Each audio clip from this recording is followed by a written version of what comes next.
மறக்காம சர்ப்ரைஸ் பண்ணுங்க. தேங்க்யூ. உங்களுக்கு வந்தா ரத்தம், எனக்கு வந்தா தக்காளி சட்னியா? அவ அப்படிதான்டா, நீ சொல்லு. ஏன் சொல்லு சொல்லித்தான் பாரு. சொல்லு, நீதான் தைரியமான ஆளத்தை சொல்லு. ஆனா ஒரு குடும்பம் நைட்டு முழுக்க உட்காந்து பிரியாணி சாப்பிடுறதே புதுசா இருக்கு எனக்கு. புதுசா இருக்கு. ரெண்டும் வச்சுக்கலாம்.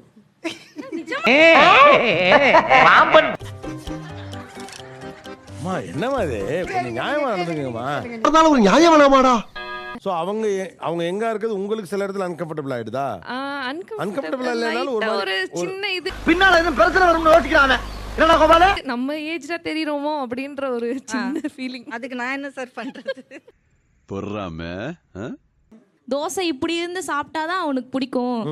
அந்த மாதிரி அவங்க வந்து எனக்கு வரல அப்படி. வராத படிப்பா வா வான்னா எப்படி வரும்? அவர் இன்னும் ஒரு சாதம் கூட சாப்பிடுறாரு, நீங்க செய்யுங்க அப்படின்னு சொல்லிடுவான். உன் டெக்னிக் எனக்கு பிடிச்சிருக்குமா?